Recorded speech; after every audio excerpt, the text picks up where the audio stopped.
Bandingkan diri dengan orang yang lebih kaya, buat apa? Hidup apa adanya.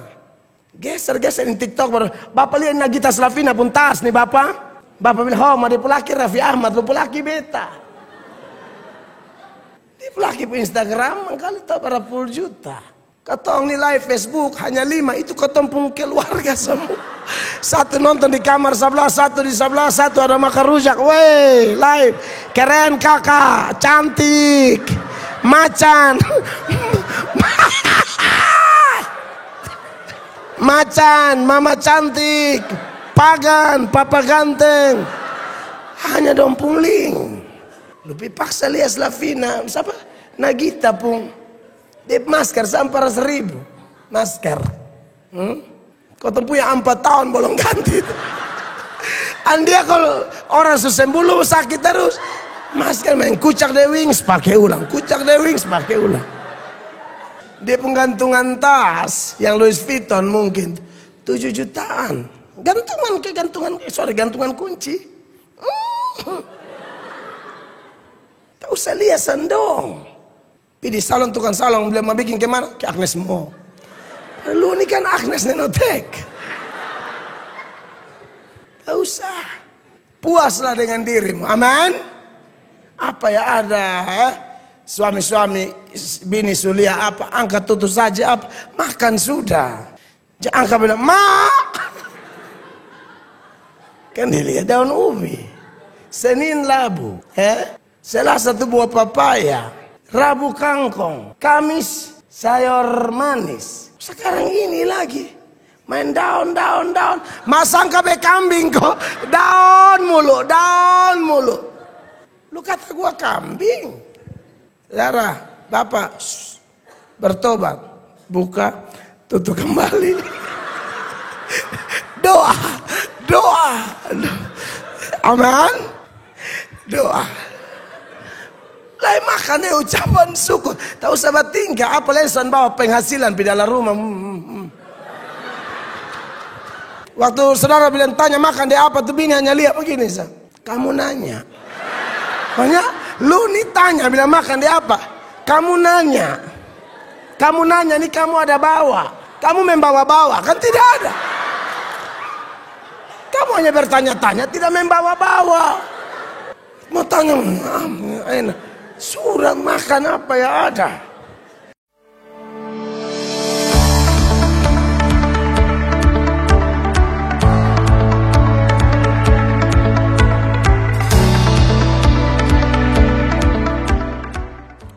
Puji Tuhan, Bapak Ibu terkasih. Hari ini kita akan memperhatikan satu bagian firman Allah yang terpilih dari surat Filipi pasal 3 ayat 10 dan ayat 11. Filipi 3 ayat 10 dan ayatnya yang ke-11. Mari kita baca ayat ini, 2 ayat saja. 1, 2, 3. Yang ku kehendaki ialah mengenal Dia dan kuasa kebangkitannya dan persekutuan dalam penderitaannya, di mana aku menjadi serupa dengan Dia dalam kematiannya, supaya aku akhirnya beroleh kebangkitan dari antara orang mati. Bapak Ibu jemaat yang diberkati oleh Tuhan, minggu lalu itu kita mendengar khotbah seputaran Paskah, di mana saya mengkontraskan 2 respon atau 2 sikap yang sangat bertentangan di sekitar peristiwa Paskah itu, yaitu bahwa ada kelompok yang meresponnya ternyata dia melihat Paskah sebagai satu bencana besar, atau kebangkitan Yesus itu sebagai satu bencana, satu ancaman yang akan merusak reputasi mereka, akan merusak popularitas mereka, dan mereka adalah rohaniwan zaman itu yang sangat hormat manusia tapi tidak hormat Tuhan Yesus. Jadi yang pantas dihormati mereka rendahkan, tapi yang sebenarnya rendah mereka hormat begitu luar biasa. Dan dengan kekuatan keuangan mereka, mereka mendorong serdadu-serdadu yang merupakan saksi mata kebangkitan Kristus juga. Tetapi karena mereka bukan orang pilihan, maka sekalipun malaikat di depan mata tidak akan ada pertobatan. Tapi kalau orang pilihan, tak usah pakai malaikat. Dia dengar lagu rohani aja dia bisa bertobat. Tak usah pakai malaikat, dia dengar kesaksian temannya saja, dia bisa menangis. Karena dia dipilih Allah. Tapi kalau tidak dipilih, mau mujizat sespektakuler apapun, tidak akan bertobat. Jangankan malaikat, Tuhan Yesus sendiri pun bikin mujizat di depannya, dia tidak akan bertobat.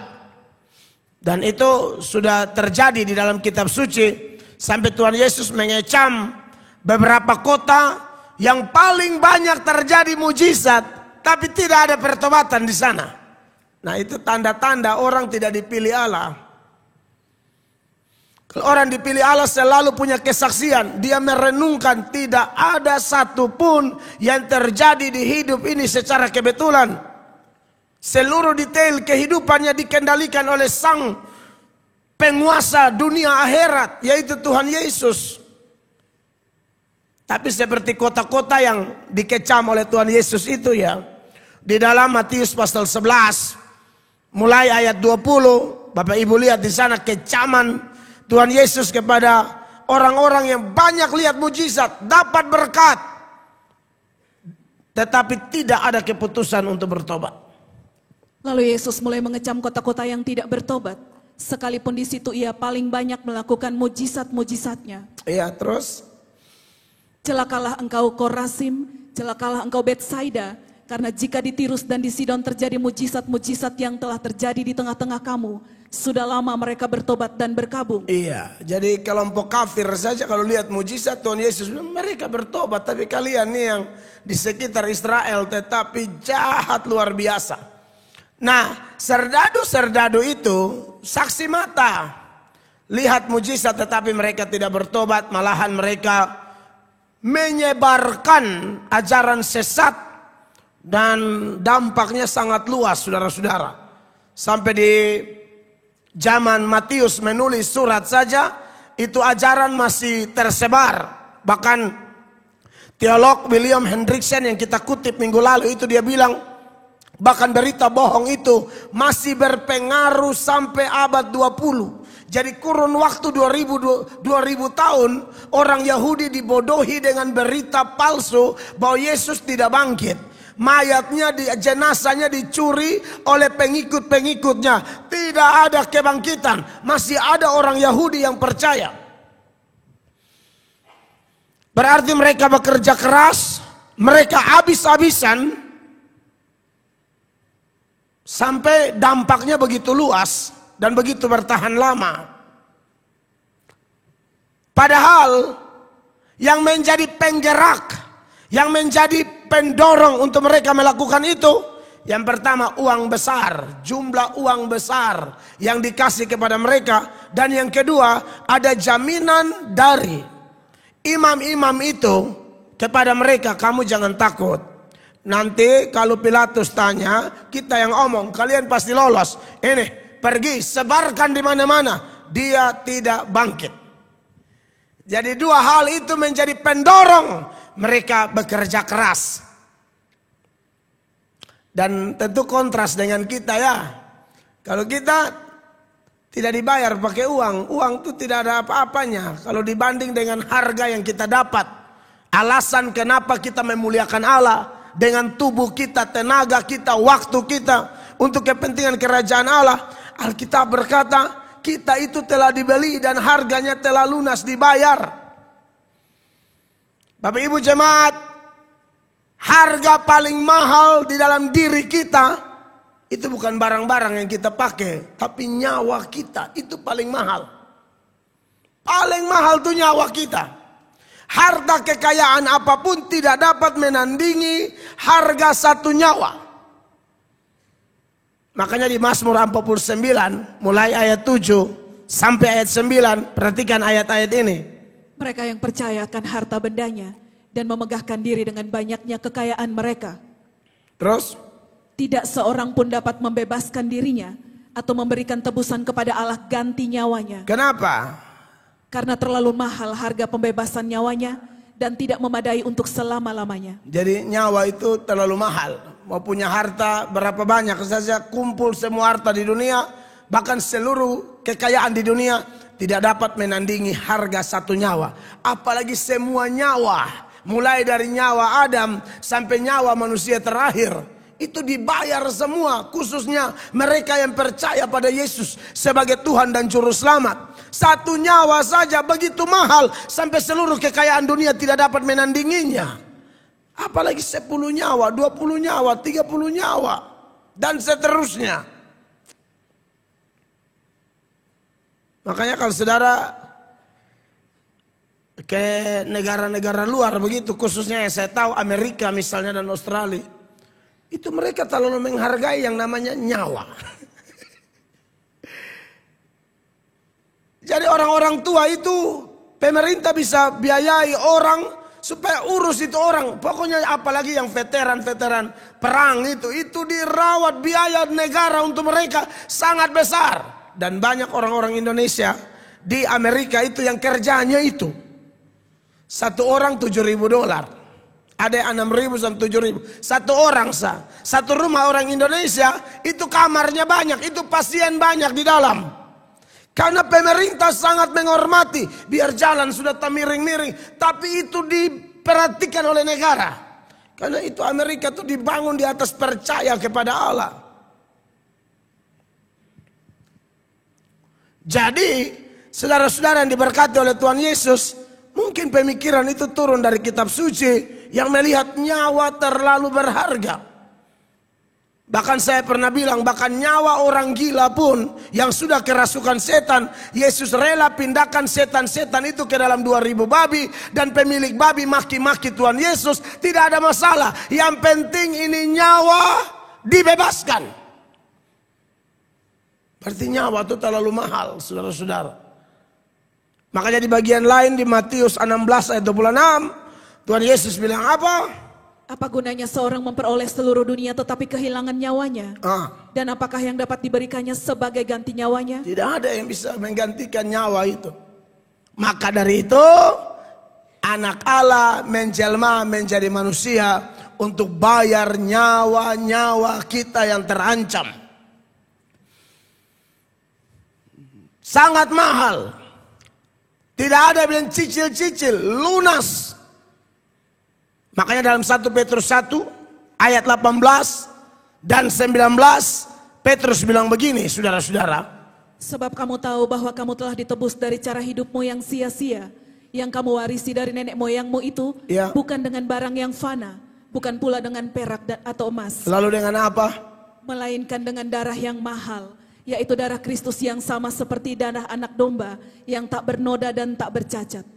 Serdadu-serdadu dibayar oleh imam-imam, uang tutup mulut, uang tutup kebenaran.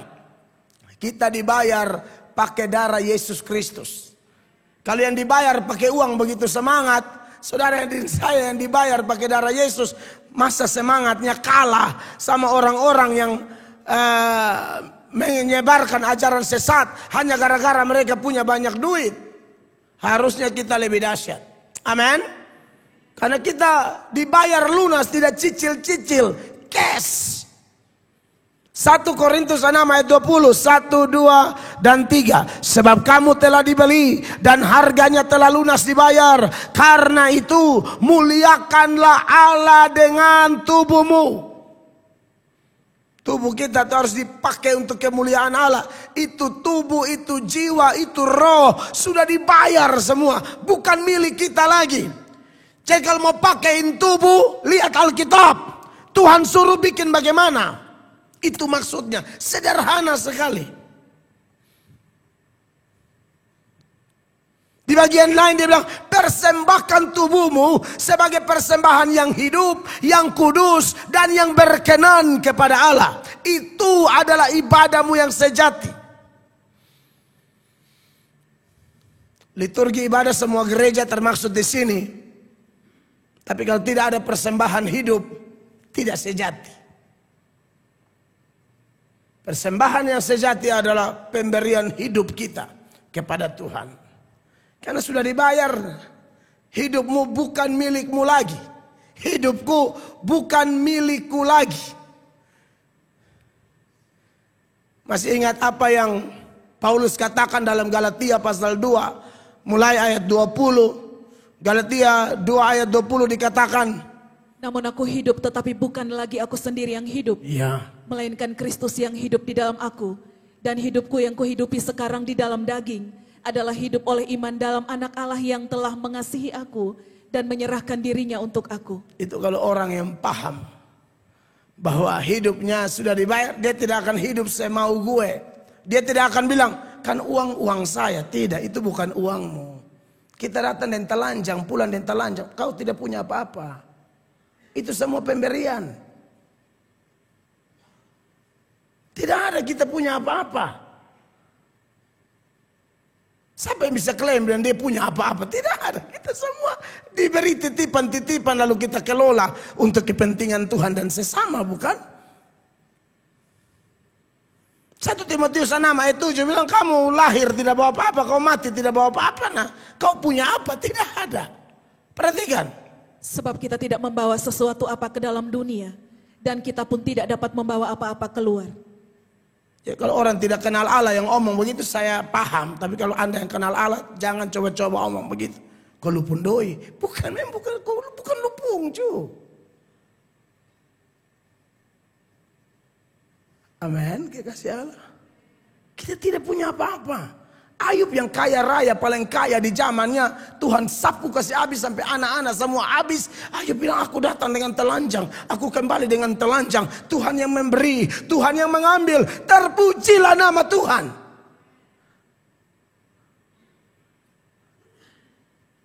Jajang kotong togor, baru inti mabok, saudara bilang, kok Pak Pendeta pun doi? Bukan pendoi, hanya kan. Ini tubuh ini kan harus untuk apa? Memuliakan Allah. Bukan sampai pundoi. Saudara justru dikasih tahu. Bukan saudara pundoi juga. Itu berkat cuma-cuma. Dari mana saudara pun turunan dari surga sana. Oh menitun Yesus sampai pun warisan.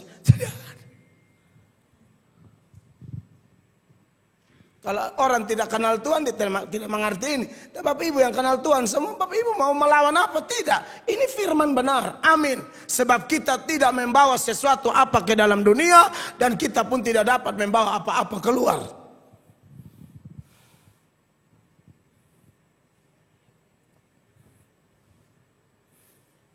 Ada pengusaha satu kami kenal. Itu punya tanah di Indonesia 1.000 hektar. 1.000 kok 10.000 ya. Soalnya ini yang bos Matahari sudah meninggal itu. Saya Pak Yusak doang tahu, Pak Robi doang tahu di nama. Itu tangan kanannya itu teman saya. Jadi selalu bersedia suami istri. Satu kali saya kaget di rumah, orang datang, lalu bapak-bapak security bilang ada orang datang tanpa bikin janji, tanpa bikin apa. Datang ke rumah saya di Sikumana. Saya dengan celana pendek, ada biasa saya tidak kemana-mana lagi di rumah. Wih, ada tamu datang. Ternyata bilang hanya ngefans, bayangkan. Jadi hanya datang, tidak ada acara apa-apa di Kupang sini. Hanya minta suaminya, bisakah kita ketemu Pak Melator di Kupang? Karena ada break, ada libur apa tidak tahu bikin apa, datang ke Kupang. Sampai ketemu di rumah. Mulai dari situ kita mulai berkenalan. Saya diundang KKR di gereja mereka di Tangerang. Lalu punya cerita beliau adalah tangan kanan atau anak angkat, anak-anak kandung dari pemilik bos Matahari itu ada. Tapi ini kerabat sekaligus yang paling dipercaya, namanya Pak Haryanto. Nah, kalau beliau nontonin khotbah beliau tahu. Dia bilang, bos saya itu punya tanah ribuan hektar seluruh Indonesia. Di Kupangnya jadi ada. Kalau salah yang flow murah-murah dong ini. Dompu aset sekitar situ. Tanah di mana-mana saat Indonesia. Itu meninggal tidak ada satu lahan pun yang pakai kubur dia, kan kremasi toh. Jadi debu. Jadi tangan kanannya beliau ini seorang cinta Tuhan, orang pelayanan. Dan di situ saya renungkan Pak Mel, bahwa punya tanah begitu banyak, tidak ada satu lahan pun isi masuk di botol, dikremasi, dibakar.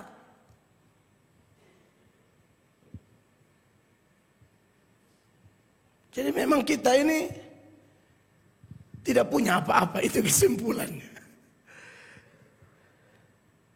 Jadi bapak dan ibu ini juga bilang, kami sudah tidak tahu mau bikin apa, kami hanya mau melayani Tuhan. Makanya antar-antar pendeta, jemput pendeta, kami sudah senang sekali. Ya saya kalau ke Jakarta sekarang tidak di hotel lagi, di itu rumah. Tidak di hotel, itu rumah, karena siap. Rumah, kamar kosong, kita tidur sendiri-sendiri situ. Karena dia mau kaya ke apapun, kita tidak akan mati bawa apa-apa. Bos saya begitu kaya raya, saya tidak tahu namanya, terkenal sekali. Beta takut salah omong pita kojo orang di blok A sini. Beta lupa betul, beta pokoknya saudara yang kenal lah, pokoknya Matahari, yang bos Matahari itu sudah.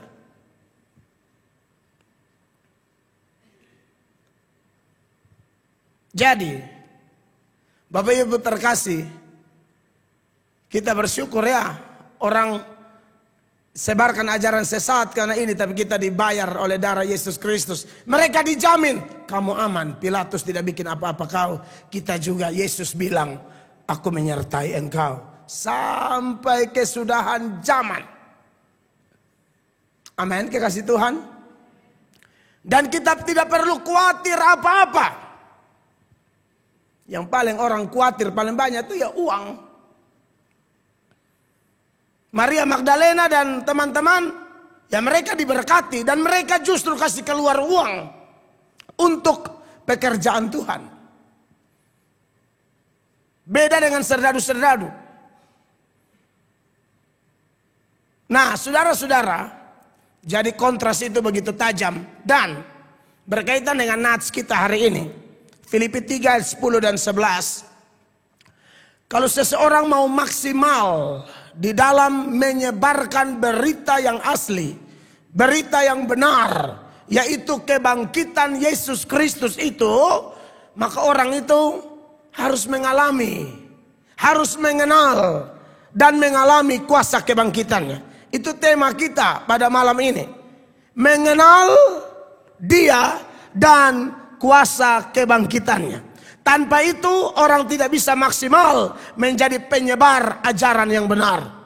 Semua orang yang menyebarkan Injil yang sejati, yang dampaknya sampai hari ini, sampai kita semua ada yang duduk dengar khotbah dan ada yang berkhotbah, ini karena ada orang-orang yang sudah mengenal Dia begitu rupa, mengalami kuasa kebangkitannya, menjadi saksi hidup, sehingga penyebaran Injil sampai di berbagai belahan bumi, dari generasi ke generasi sampai hari ini, karena mereka mengenal Yesus dan mengalami kuasa kebangkitannya.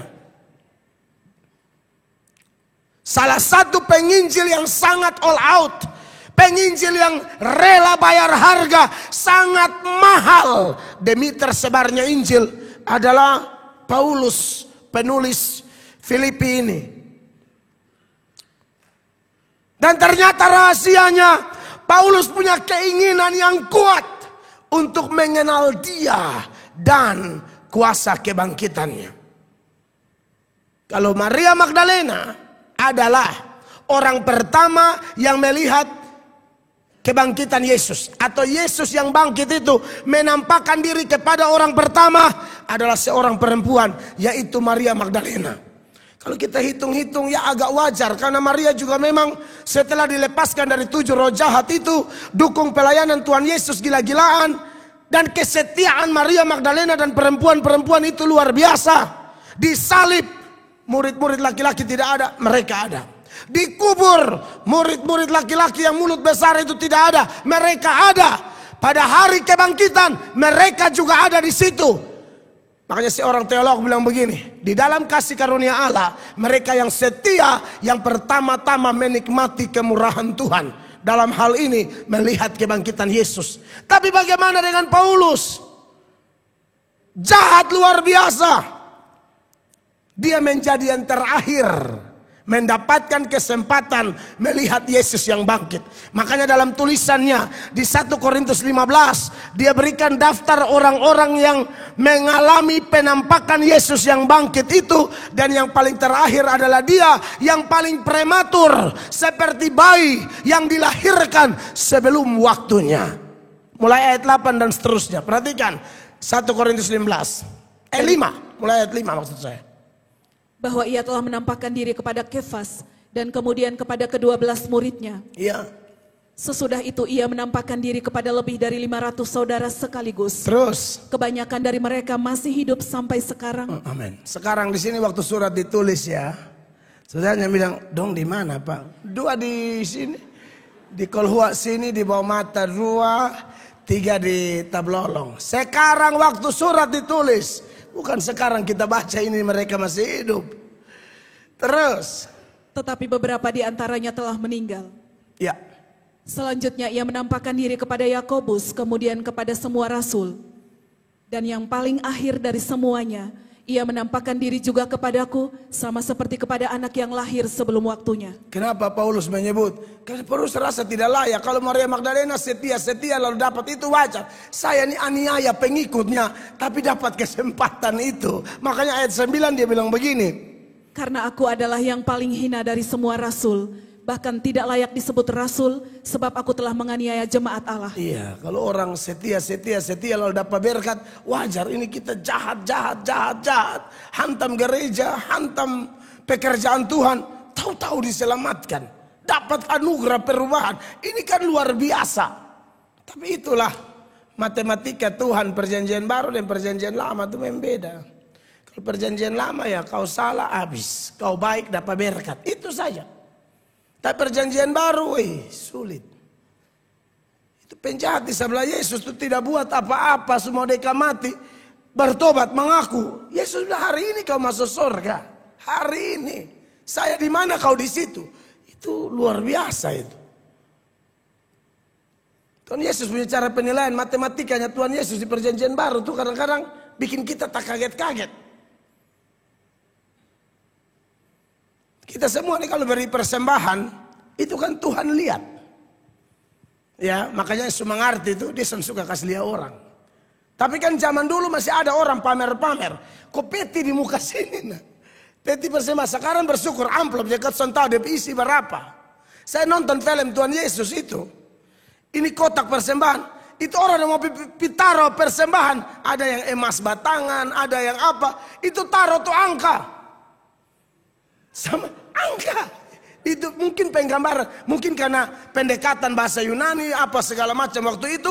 Mengingatkan banyak orang Yahudi memang suka munafik toh. Doa di pinggir jalan, di tikungan. Jadi tidak aneh kalau kasih persembahan pun goyang. Bertaruh. Nah, ini Tuhan Yesus lihat siapa yang goyang, siapa yang tutup datang. Tuhan Yesus lihat. Bayangkan orang beri begitu banyak, ada mungkin 100 juta, 200 juta, 1 M. Ada yang kasih 2.000 perak. Tuhan Yesus bilang, dia paling besar.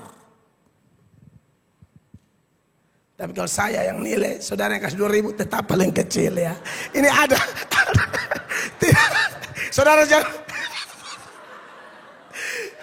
Dana operasional gereja tinggi ya.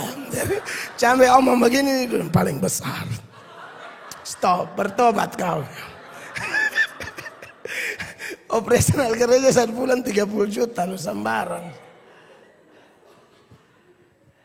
Tapi ada alasan sebenarnya kenapa dia paling besar. Di Lukas 21 itu mulai ayat 1 ya. Perhatikan. Ketika Yesus mengangkat mukanya, ia melihat orang-orang kaya memasukkan persembahan mereka ke dalam peti persembahan. Betul. Ia melihat juga seorang janda miskin memasukkan 2 peser ke dalam peti itu. Lalu Tuhan Yesus bilang, siapa punya yang paling besar di mata Tuhan? Lalu ia berkata, aku berkata kepadamu, sesungguhnya janda miskin ini memberi lebih banyak daripada semua orang itu. Kenapa? Alasannya kenapa? Sebab mereka semua memberi persembahannya dari kelimpahannya, tetapi janda ini memberi dari kekurangannya, bahkan ia memberi seluruh nafkahnya. Nah, kalau saudara persis seperti begini, tidak ada uang lagi sama sekali. Semua susun ada, hanya tinggal 2.000 lalu Anda kasih, Anda yang paling besar. Tapi sebenarnya lu ada uang malu kasih 2.000 terus. Lu orang paling kakek yang pernah menumpang di planet ini. Dan Alkitab bilang tidak ada orang kikir masuk surga. Ya ada ayat loh. 1 Korintus 1 Korintus 6. Coba ayat 9 coba. Ini 1 Korintus 9. 2 Korintus 6 ayat 9 bilang apa kakak? Sorry beta agak lupa-lupanya 69 begitu. Ini dia dong. Mulai dari 9 jusan apa-apa. Perhatikan. Tadi muncul mah beta ya. Soalnya supaya Anda beta kalau khotbah apa mesti kasih keterangan baik-baik. Ada yang 0 kilo dong. Cuma main 2.000 dari tahun 2016 ini sampai cakap 2.000. Nah, tolong baca dong, tolong baca. Atau tidak tahukah kamu bahwa orang-orang yang tidak adil tidak akan mendapat bagian dalam kerajaan Allah. Janganlah sesat orang cabul, penyembah berhala, orang bersina, banci, orang pemburit. Saya mau bahas kikir. Saya sedang mau bahas kikir, makanya ini saya baca juga kasih ingat saya. Banci-banci cari kebenaran, jangan cari pembenaran. Cari kebenaran, bukan cari pendeta siapa yang bisa terima kebenaran. Lu pendeta mau terima lu, malu tetap homo, neraka saya. Sorry, ini Tuhan Allah yang omong nih. Kok mau omong karena mana ini ayat? Masa begoso banci belakang. Lu lolos. Hello. Masa begoso lu tenang, lu lolos. Lu kan dekat sama Bapak Gembala. Lu mati kanan. Siapa yang ajar lu? Ini biasanya kalau mau pikir ini lewat nah. Sande, kadang-kadang ada banci-banci, terus omong bilang Bapak Gembala jahat. Bapak Gembala mesti cek deh latar belakang. Beta ini terluka. Woi, beta juga. Lu omong terluka lah, benar lu saya luka sendiri. Kira-kira di dunia ini lusa. Sendiri buat tanda aniaya sama mati ini baru lolos jadi pendeta. Lu omong terluka. So tahu terluka, nah datang kau itu Gembala Agung, balut itu luka di hati, kasih sembuh itu jiwa kau normal. Amin. Lumayan perasaan sekali. Sudah kata mau masuk yang ini yang tadi omongin 2.000 terus nih. Ya, nah, lihat ini pancuri. Ya, termasuk pancuri uang Tuhan. Perpuluhan lu makan itu uang Tuhan bukan kau uang. Ya, orang kikir, pemabuk, pemfitnah dan penipu tidak akan mendapat bagian dalam kerajaan Allah. Ada yang saya tahu, kalau gereja tuh dia sumbang kecil. Maka kalau acara adat, dia atau tidak kira-kira. Setelah datang kasih berita kami, Bapak sapi semua mati. Lebih baik. Kau pun kakek itu suka lewat batas. Adat dan lu pasang kepala di situ. Bilang ini beta. Sebegini berlaporan hanya berita duka saja.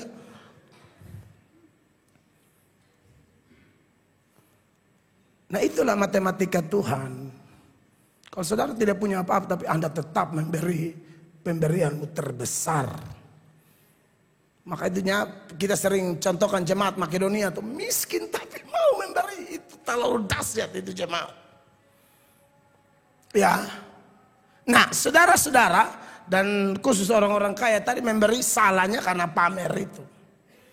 Kalau mereka tidak pamer, wow, yang kecil sadar yang kerelaan besar, nah yang besar, bagaimana Tuhan tidak menghargainya? Pasti.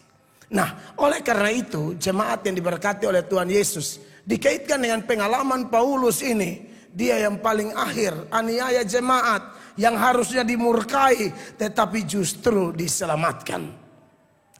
Jadi kalau kita bicara tema kita, mengenal Dia dan kuasa kebangkitannya. Kenapa seseorang bisa mengenal Allah?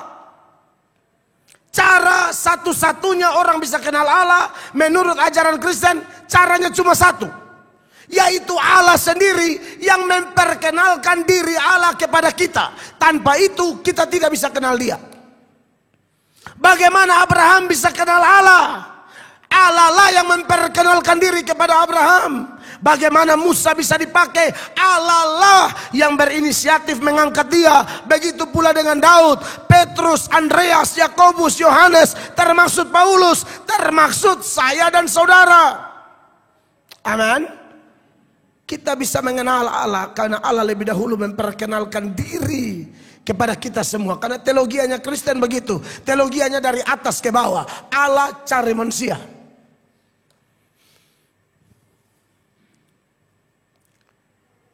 Nah, orang yang kepadanya Allah berkenan menyatakan dirinya, orang itu akan punya keinginan yang kuat seperti Paulus di dalam Filipi 3 ayat 10 ini, di mana dia berkata, yang kukehendaki ialah mengenal Dia dan kuasa kebangkitannya dan persekutuan dalam penderitaannya, di mana aku menjadi serupa dengan Dia dalam kematiannya. Jadi ada siklus yang sama antara kehidupan orang Kristen dan kehidupan Kristus.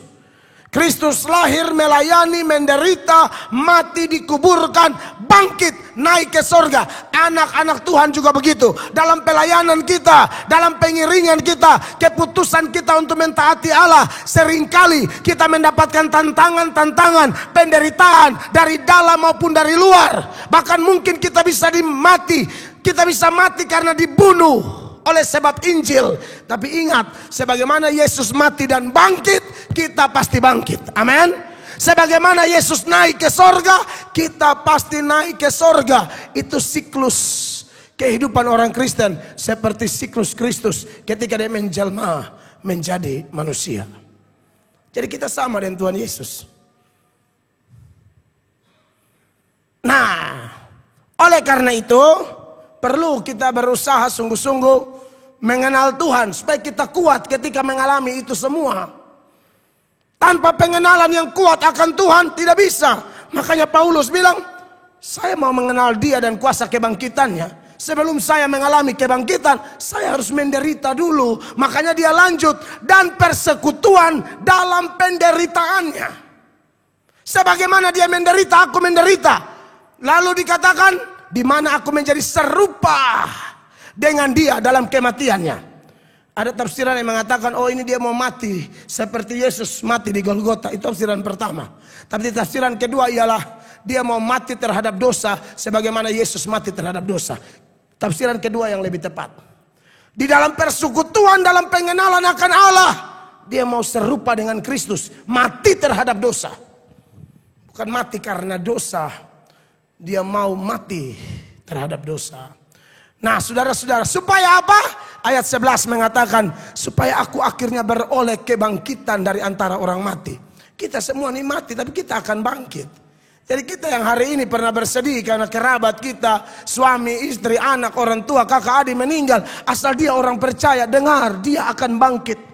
Kita juga akan bangkit. Kalau kita sampai mati, kalau kita mengalami pengangkatan gereja, yaitu anugerah. Tapi kalau kita mati, kita bangkit. Makanya kalau kita kubur orang tuh kita bilang apa? Antar jenazah ke tempat peristirahatan sementara. Mereka bangkit. Amin. Saudara percaya kebangkitan? Harus percaya. Maka dari itu kekasih-kekasih Tuhan, sebagai anak-anak Tuhan, mari kita berusaha mengenal Dia ya.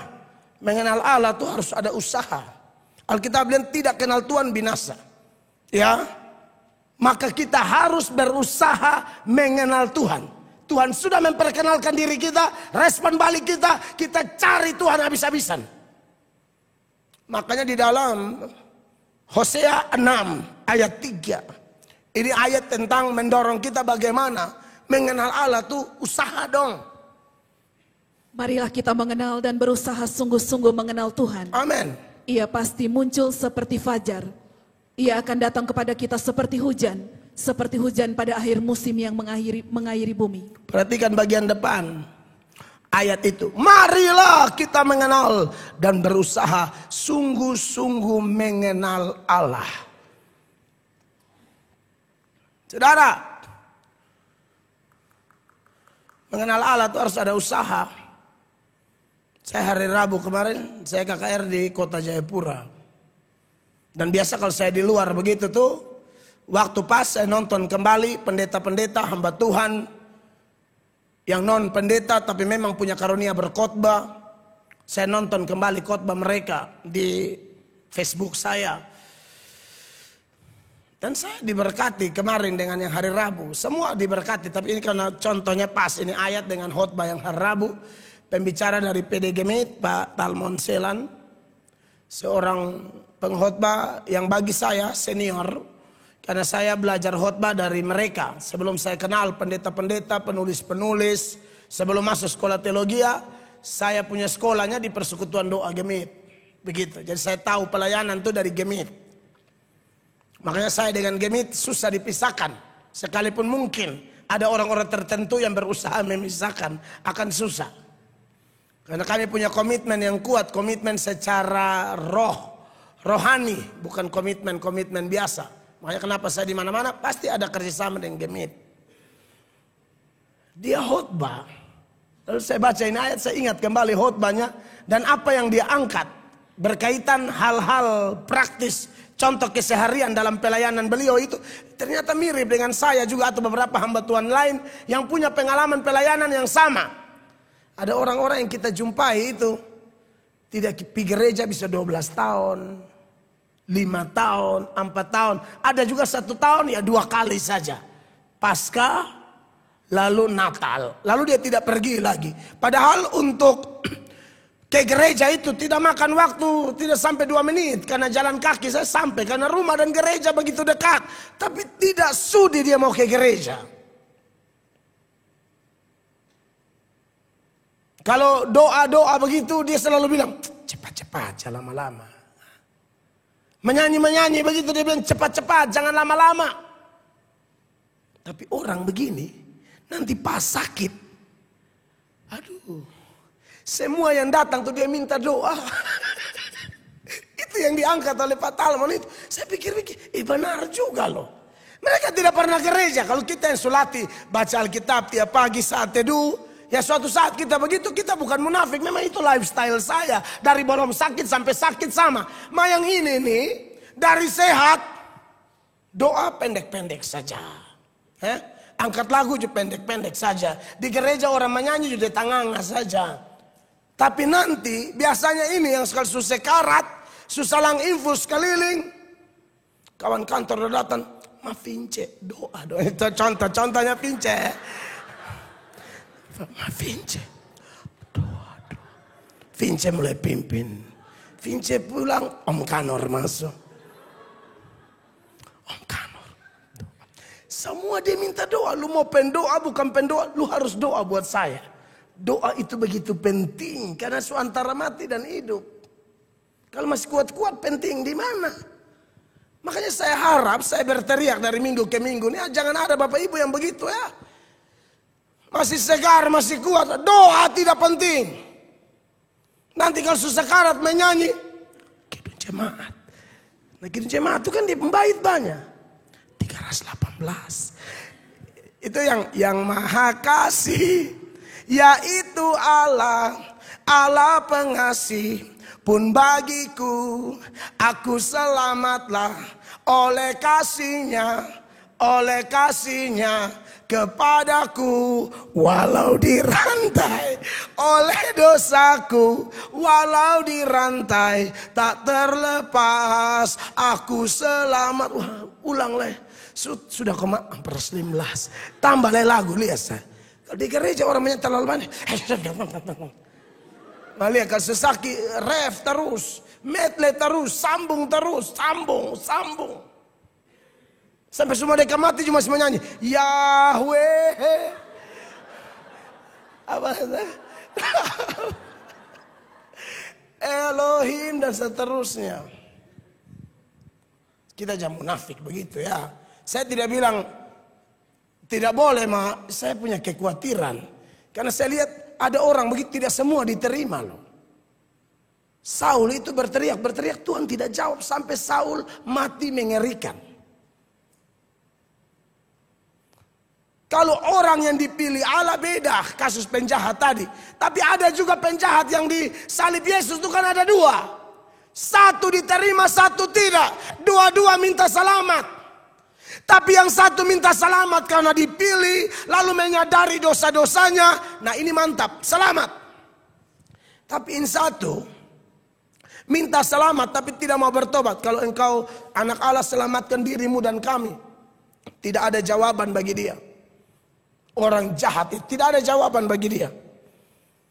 Maka orang yang hanya manfaatkan Tuhan di saat kritis, sengaja mau bertobat, Tuhan paling tahu kau tuh mau bertobat betul atau tidak.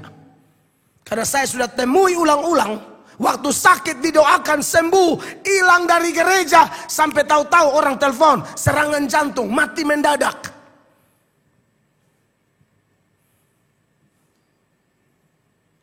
Makanya ada orang tuh yang mau mati, beta masih di toilet, orang suwe beta baru mau keluar, dia bilang, tak usah datang lah bapak, su mati. Oh, sudah. Jadi Bapak Ibu, jemaat yang dikasihi Tuhan, mari kita berusaha sungguh-sungguh mengenal Allah. Kalau ada apotik 24 jam, ada tambal ban 24 jam, kita tidak akan berikan gereja 24 jam. Tapi mari jangan lihat gereja jadi tempat asing, tempat kita melayani, tempat kita saling menguatkan.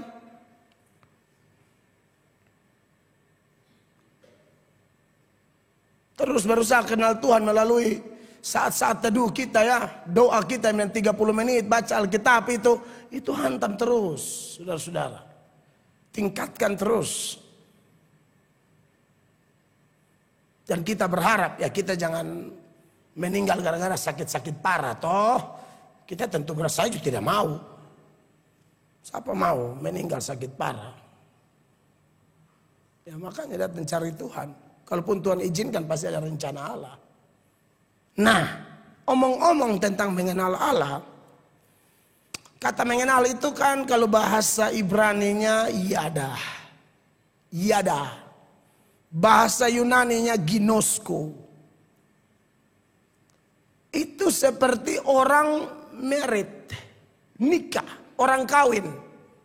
Orang yang sudah berumah tangga itu pasti saling kenal. Orang yang paling kenal saya, istri saya. Orang yang paling kenal istri saya. Begitu juga dengan pasangan-pasangan suami istri dalam ruangan ini. Atau yang mengikuti khotbah ini. Kita paling tahu. Itu tahu saya omong. Gerakan leher sahabat serta ini pimanan. Itu sudah. Itu kenal. Itu kenal. Itu ada kepekaan. Kalau tidak tahu dari mana. Jadi saya sudah kalau omong-omong. Kadang-kadang kita ini omong terlalu banyak salah. Jujur aja, baca cerita, wah begitu, omong nada tinggi, nah itu di samping, takut itu kayak ada yang tikam di belakang.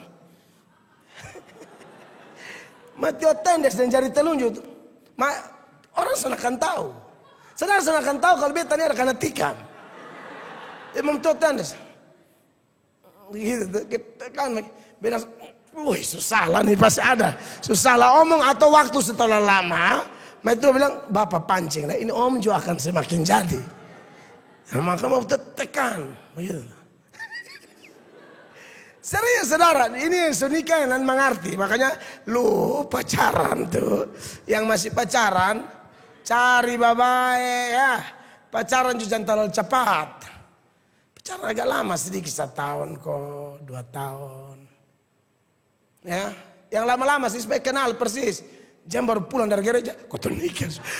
Woi, lu baru ketemu di sini, nikah sudah.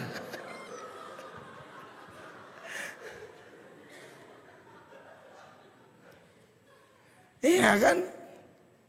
Bapak-bapak kalau itu omong ke bapak son lihat lah, dia hanya ulik-ulik keramik begini. Lah baru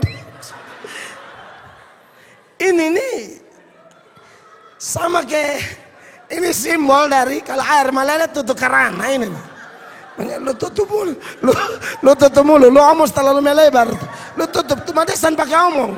Hanya ini nih kayak ada bahasa, lu tutup mulut, lu omong terlalu melebar, lu omong terlalu melebar. Begitu jadi kenal gitu.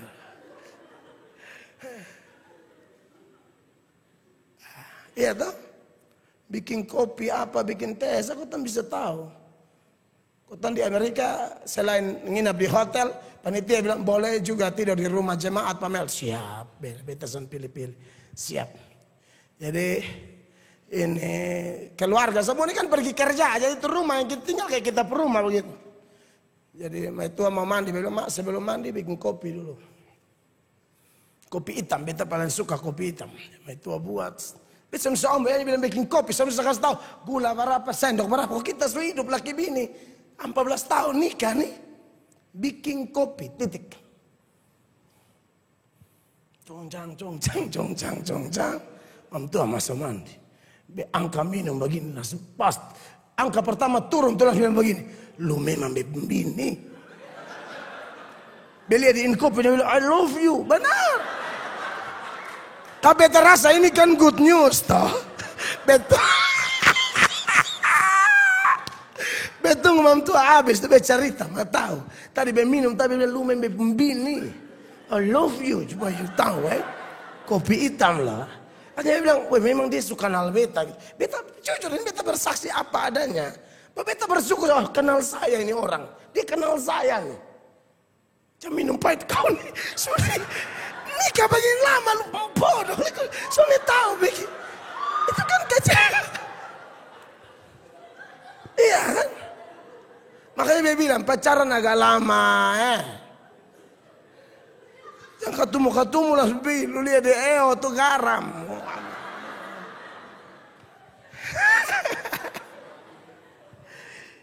Jadi ada timbal balik begitu ya.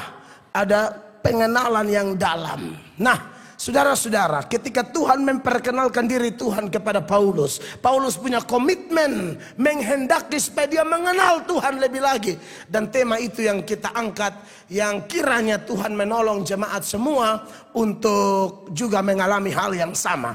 Dan tanda orang yang mengenal Tuhan berdasarkan teladan Paulus ini, kita akan lihat di ayat-ayat sekitar ayat 10 dan 11 dari Filipi 3, baik ayat sebelum maupun sesudah. Yang pertama, ada perubahan-perubahan kan di dalam pengenalan itu. Yang pertama, perubahan itu adalah Paulus memiliki perubahan sudut pandang terhadap Yesus Kristus. Sebelum Allah memperkenalkan diri kepadanya, dan dia juga punya kerinduan yang besar untuk mengenal Allah, dia punya sudut pandang terhadap Yesus itu sangat mengerikan. Paulus sangat keras menentang nama Yesus, membenci nama Yesus. Kelihatan juga di dalam kesaksiannya di depan Agripa, di dalam Kisah Para Rasul pasal 26 ayat 9, Paulus bilang begini. Bagaimanapun juga aku sendiri pernah menyangka bahwa aku harus keras bertindak menentang nama Yesus dari Nazaret. Itu Paulus yang dulu, sebelum ada komitmen mengenal Allah, sebelum mengalami Yesus Kristus, dia bilang apa? Bagaimanapun juga aku sendiri pernah menyangka bahwa aku harus keras bertindak menentang nama Yesus dari Nazaret. Jadi kebenciannya itu termanifestasi dengan dia bantai gereja, dia hantam orang, dia bunuh orang, dia penjarakan pengikut-pengikut Kristus karena dia benci langsung Yesusnya. Maka semua yang ada hubungan dengan Yesus saya bantai semua. Itu Paulus yang dulu. Tapi Anda lihat ketika dia mengenal Allah, sudut pandangnya tentang Yesus itu berubah. Dari begitu benci sampai begitu cinta. Dari begitu berusaha menghancurkan pengikut-pengikut Yesus Kristus, sampai berusaha gila-gilaan menyebarkan nama Yesus dimanapun Allah izinkan dia pergi, berapapun harganya dia akan sampaikan. Itu akibat mengenal Allah. Perubahannya jelas. Makanya di ayat-ayat sebelum Filipi pasal 3 ayat 10 dan 11 itu, di ayat 7 dan 8-nya Paulus bilang apa di sana? Perhatikan. Tetapi apa yang dahulu merupakan keuntungan bagiku, sekarang kuanggap rugi karena Kristus. Terus? Malahan segala sesuatu kuanggap rugi, karena pengenalan akan Kristus Yesus Tuhanku lebih mulia daripada semuanya. Iya. Oleh karena dialah aku telah melepaskan semuanya itu dan menganggapnya sampah, supaya aku memperoleh Kristus. Jadi Bapak Ibu jemaat yang diberkati Tuhan Yesus, Paulus melihat bahwa ada perbedaan yang luar biasa. Gara-gara keuntungan-keuntungan ini, kelebihan-kelebihan masa lalunya, itu menjadi penyebab kenapa dia anti Kristus. Maka semua yang menyebabkan dia membenci Kristus, dia buang semua. Karena terjadi transformasi dalam hidupnya. Dia sekarang mencintai Yesus begitu gila-gilaan. Kekasih-kekasih Tuhan, ini pasti terjadi, tak terhindarkan. Bagi Paulus dulu, keuntungan-keuntungan pribadi, kan dia juga punya jabatan, pasti dia juga kaya, dia punya pengaruh, punya popularitas. Tetapi kemudian dia merasakan pertolongan Tuhan yang ajaib. Maka saya percaya orang yang mengalami Tuhan, mengenal Tuhan, Anda punya sudut pandang yang berbeda. Kalau dulu Anda mirip Paulus, mungkin Anda tidak punya jabatan kayak Paulus, tapi hal-hal lahiriah, uang lebih penting dari Tuhan Yesus.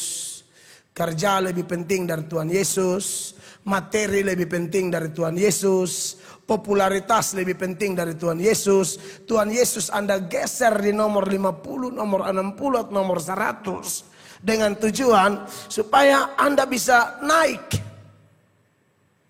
Kalau masih ada pikiran yang begitu, Anda perlu Kristus sekarang, karena Anda bukan Kristen sejati. Anda belum kenal Dia.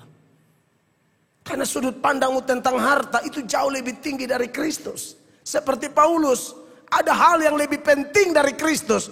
Bahkan hal-hal itu menyebabkan dia benci Kristus. Mungkin saudara tidak benci, tapi saudara ingat Tuhan bilang apa? Kamu tidak bisa mengabdi kepada dua Tuhan. Tidak bisa kepada Tuhan dan kepada Mammon. Kadang-kadang kita ada di posisi ini. Saya tidak benci Tuhan, tapi saya juga cinta Mammon. Tidak bisa. Harus ada perubahan sudut pandang kita kepada Kristus. Makanya kalau ada orang yang gara-gara cari uang sampai lupa hubungan pribadi dengan Tuhan. Semua kita harus kerja cari uang. Tapi Tuhan harus menjadi prioritas tertinggi. Memulai segala sesuatu harus dengan Tuhan. Itu satu bukti bahwa Tuhan lebih penting dari itu semua. Itu tetap dijalankan dengan sungguh-sungguh, segenap hati, totalitas. Tapi start tiap hari harus dengan Tuhan. Amin.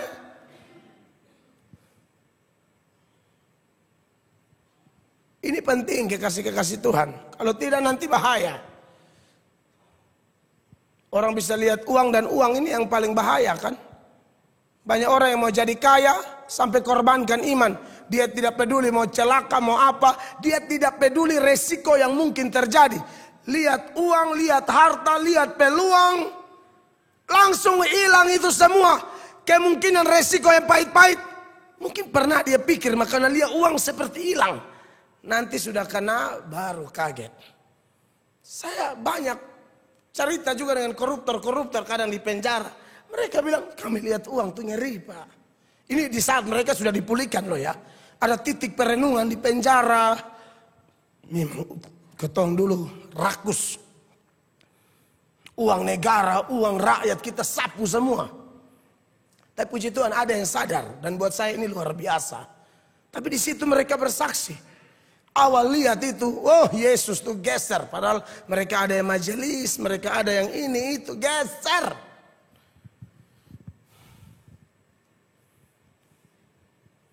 Makanya 1 Timotius 6 ayat 9 itu dan 10 ayat 9 bilang apa?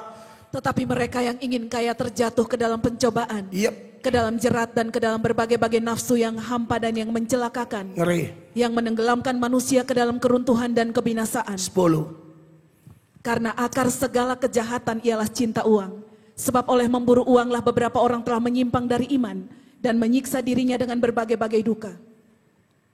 Saya cerita-cerita saya dan istri waktu kami khotbah di Natal Kejaksaan Agung RI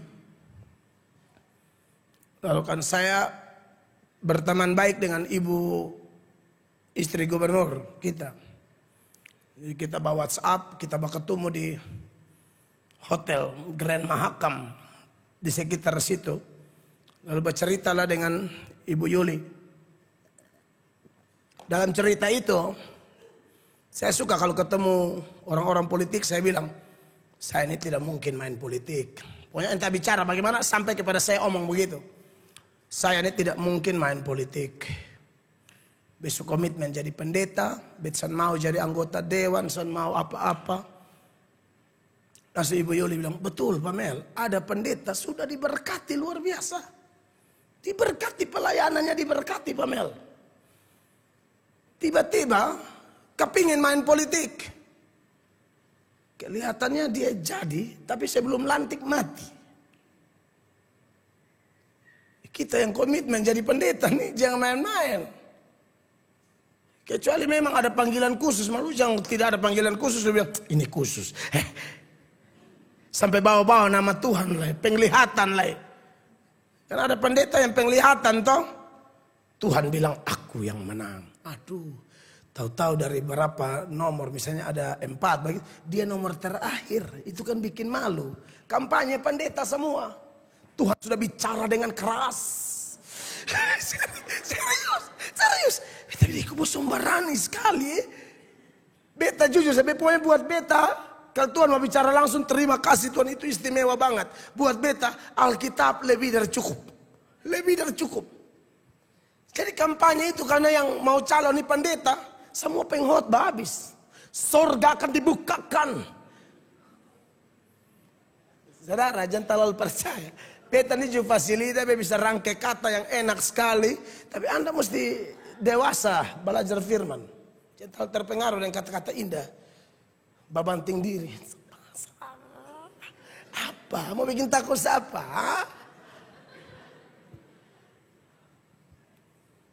Takuju nomor urut terakhir. Suara mengkasong sampai 1.000 kok. Itu beta sedih sekali. Memang beta sudah pilih. Kan beta yakin kalah nah. Serius. Beta pilih lagi. Sudah lah. Orang talenta politik. Saya ketemu pendeta. Urus koleknya. Saya ada salah-salah. Pi urusin dong lah. Jadi langsung Ibu Yuli bilang, betul Pak Mel, saya dukung model begitu, saya tidak mau Ibu. Bahkan orang tawar bisnis apa dulu, kita mau bisnis apa, pelayanan bagian banyak, ini mau urus bisnis kok mau. Masa pendeta jaga warung, makan kok, kita kan ada gila. Dikutum serloden. Aduh sudah tunggu deh. Beta sebanyak ide-ide bilang, aduh beta kalau sekarang kayaknya sudah bisa deh, belum. Ini pelayanan terlalu banyak nih. Biar nanti orang lain, biar jemaat yang bisnis kok. Dong kasih perpuluhan kok, untuk pakai pelayanan, itu aman. Daripada pendeta yang pilih, bikin apa?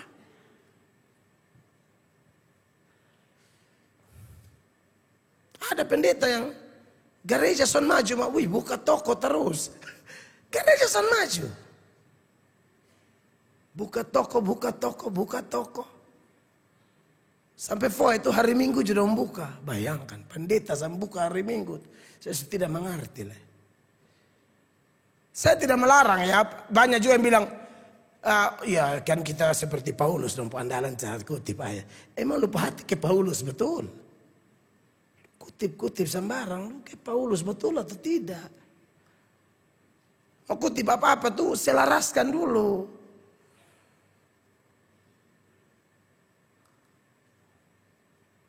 Bukan tidak boleh, boleh. Tapi ya itu, pikir baik-baik. Uji baik-baik. Ada yang tawar ke jalan-jalan doi begitu. Ada yang pernah tawar juga. Kayak apa ya bisa mangat.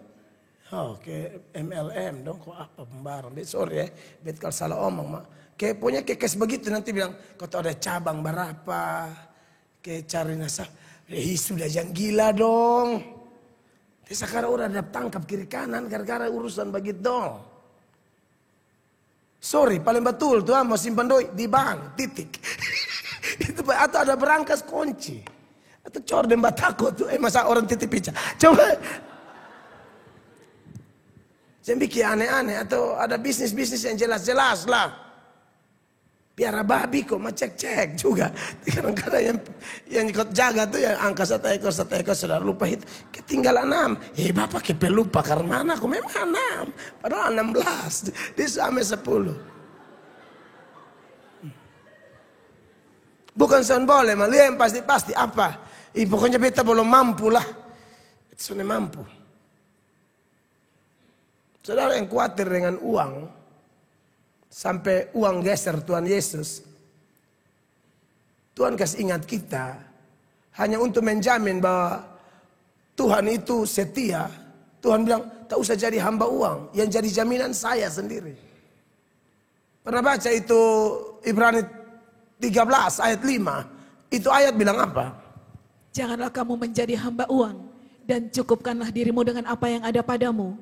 Karena Allah telah berfirman, aku sekali-kali tidak akan membiarkan engkau, dan aku sekali-kali tidak akan meninggalkan engkau. Urusan sangat sepele, urusan uang, Tuhan istilahnya pakai bahasa manusia, Tuhan pasang badan. Jangan khawatir, beta ada dengan kau. Jadi saudara yang gara-gara uang sampai geser Tuhan Allah, Tuhan bilang kalau untuk urusan uang ini yang menjadi jaminan saya sendiri. Tuhan, aku Tuhan Allah Yahweh, jangan khawatir. Amin. Kerja baik-baik, tapi tetap jangan lupa, jangan menjauhkan diri dari Tuhan. Kerja aja, Tuhan jaminan kita. Dia sumber segala berkat. Semua pengusaha, semua orang kaya, semua itu dari mana? Tuhan Allah punya. Mazmur 24 ayat 1 bilang apa? Sama-sama, 1, 2, 3, Mazmur Daud. Tuhanlah yang empunya bumi serta segala isinya, dan dunia serta yang diam di dalamnya. Oke beta pendeta memang takwa apa? Beta ini yang jarang telepon apa di jemaat sah. Maka kalau rasa kalau perlu telepon langsung. Ini bisa takut, Tuhan buktikan jelas. Jadi jangan pelayanan kacau gara-gara pendeta cuma buka bisnis ini, bisnis itu.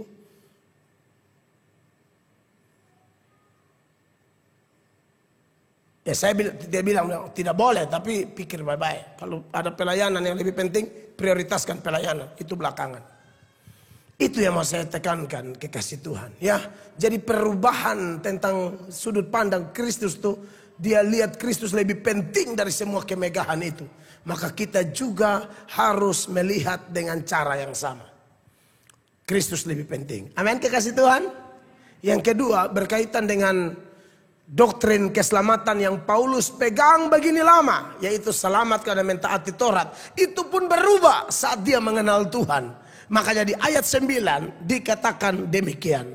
Tetapi mereka yang ingin kaya dan berada dalam dia bukan dengan kebenaranku sendiri karena mentaati hukum Taurat. Betul. Melainkan dengan kebenaran karena kepercayaan kepada Kristus, yaitu kebenaran yang Allah anugerahkan berdasarkan kepercayaan. Amin. Jadi Bapak Ibu terkasih, sekali lagi ya, tidak ada Kristen selamat karena perbuatan baik.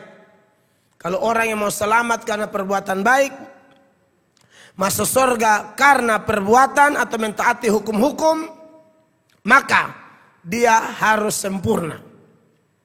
Faktanya Yesus datang itu karena tidak ada yang bisa sempurna mentaati, maka Yesus ambil alih supaya cukup terima dia, kita clear, begitu. Tapi ada yang masih paksa juga. Mesti sempurna, harus sempurna. Saya sudah jelaskan di sini. Saya dan Bapak Ibu datang gereja ini sebagai bentuk syukur saja, bukan untuk selamat. Amin. Kita bantu orang susah, ya. Kita jaga diri kita sehingga kita tidak bersinah, kita tidak mencuri dan lain sebagainya. Itu bentuk syukur kita, bukan sebagai syarat keselamatan. Sebab sekali lagi, kalau dia paksa bilang selamat karena perbuatan baik, saya sharing dengan beberapa jemaat. Ada jemaat yang datang, oh pandangan dari pejabat ini begini Pak. Dia bilang yang penting perbuatan baik. Ya, jemaat ini tidak setuju, tapi jemaat ini cerita, oh ternyata beliau punya pandangan begitu. Saya bilang, itu yang celaka. Hanya coba pejabatnya rendah hati, kita omong dia mau dengar baik, dia mau dengar nah. Kalau kita baru mau mulai, menurut ayat ini, ada diam. Oh mau mati juga tuh. Jadi pegang pandangan yang salah. Jadi ya saya kesempatan hantam di khotbah-khotbah begini. Omong pribadi kita tidak akan menang. Dia akan tutup bungkus kita dan kita tidak bisa.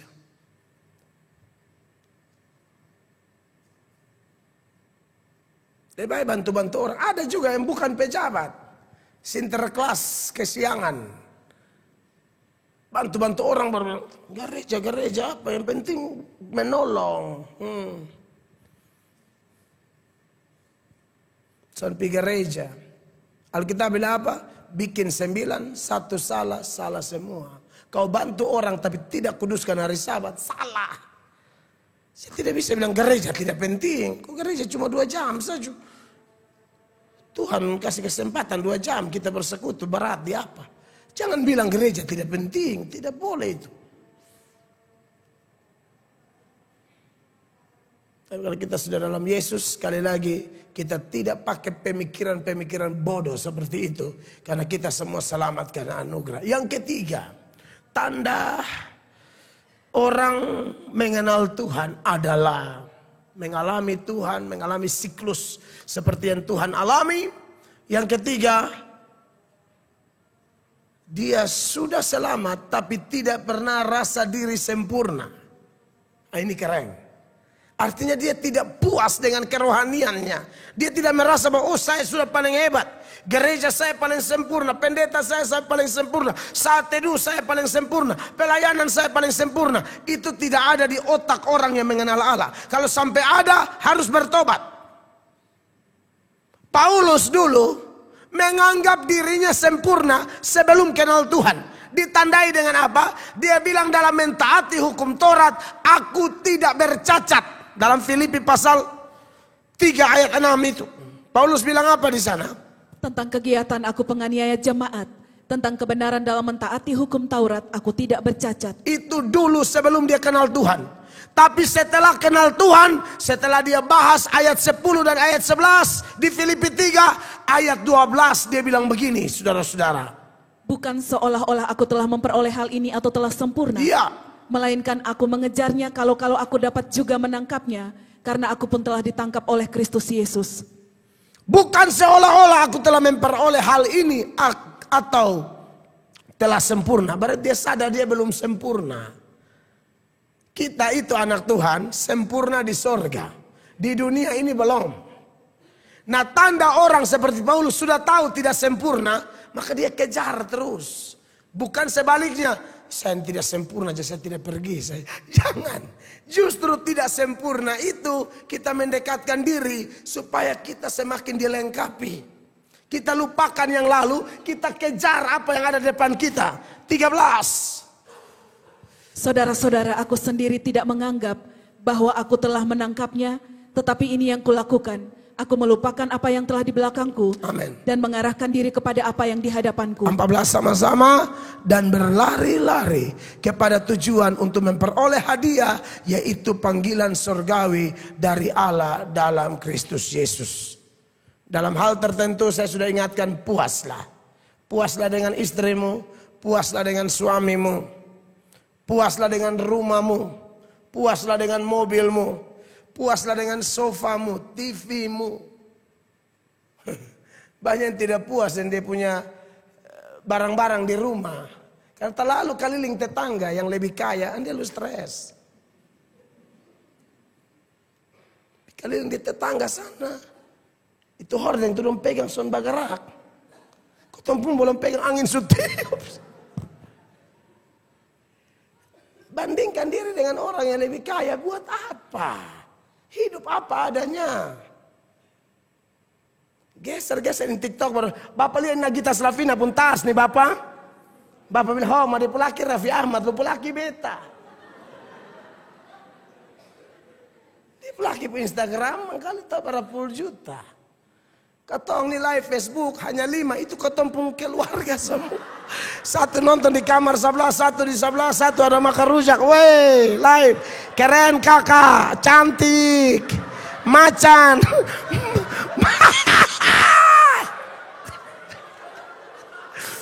macan, mama cantik, pagan, papa ganteng, hanya dong pungling. Lupi paksa lias Lavina, siapa? Nagita pun, dia masker sampai 1.000 masker. Kau tempuh yang 4 tahun belum ganti. Andia kalau orang susembulu sakit terus, masker main kucak the wings pakai ulang, kucak the wings pakai ulang. Dia penggantungan tas yang Louis Vuitton mungkin 7 jutaan. Gantungan kunci.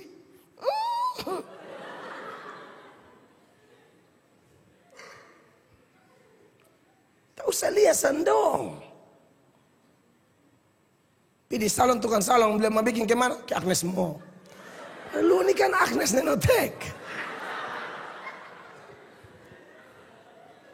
Tak usah.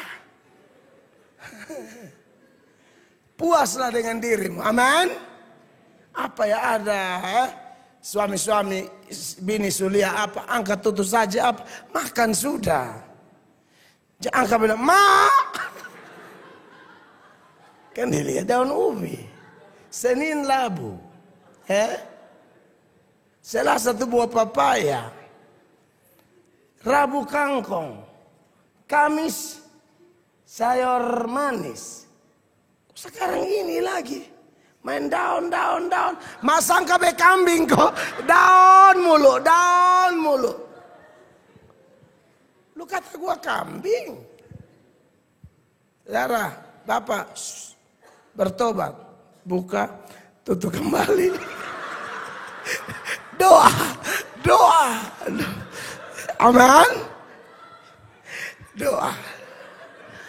Lai makannya ucapan syukur. Tahu sahabat tingkah apa lesan bawa penghasilan di dalam rumah. Waktu saudara bilang tanya makan dia apa tuh bini hanya lihat begini sah. Kamu nanya. Makanya lu nih tanya bilang makan dia apa? Kamu nanya nih kamu ada bawa. Kamu membawa-bawa, kan tidak ada. Kamu hanya bertanya-tanya, tidak membawa-bawa. Mau tanya, enak. Surat makan apa ya ada? Ada saja. Makanya ada anak muda yang belum nikah dong persiapan dan sekarang kumpul-kumpul doi kerja buka usaha jangan nikah deh orang panah tuh lu bisa kasih doi belanja lu jangan tanya ada kok masih ada apa lu kalau kasih apa lu tanya ada apa beta sesona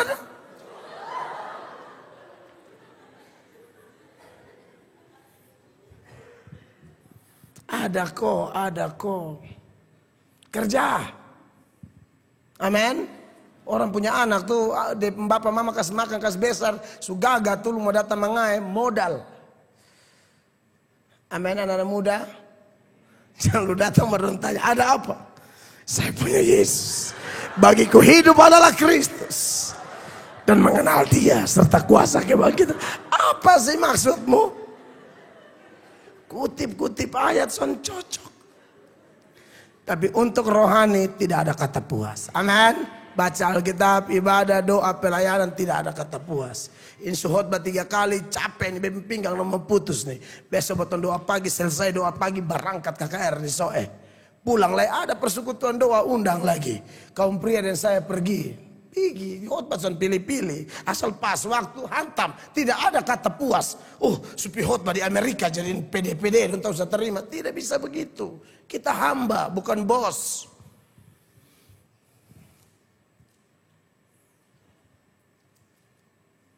Dan yang terakhir ialah orang yang kenal Tuhan, dia punya keinginan yang kuat dan keinginan yang benar ini. Dia ingin supaya semua orang di sekitarnya mengalami hal yang sama. Makanya ayat 15 dan 16 sebagai bagian terakhir, Paulus bilang begini.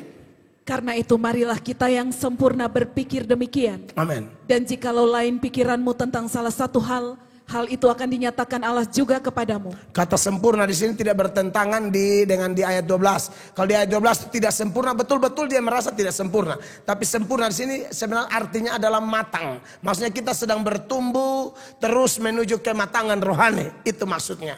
16. Tetapi baiklah tingkat pengertian yang telah kita capai, kita lanjutkan menurut jalan yang telah kita tempuh. Menurut jalan yang kita tempuh adalah standar bersama. Dan standar bersamanya adalah ini. Jadi Paulus rindu semua saudara-saudaranya di Filipi, termasuk kita semua yang membahas surat ini, kita maju sama-sama. Sebagaimana dia rindu mengenal Tuhan dan kuasa kebangkitan, persekutuan dalam penderitaan dan kematian sama dengan kematiannya, kita juga hal yang sama. Dan percaya tepat pada waktunya kita akan bertatap muka dengan Tuhan Yesus, sebab kita sama seperti dia. Beri tepuk tangan yang meriah bagi Tuhan Yesus. Saya selesai, mari kita berdiri, kita mau berdoa. Semua pelayan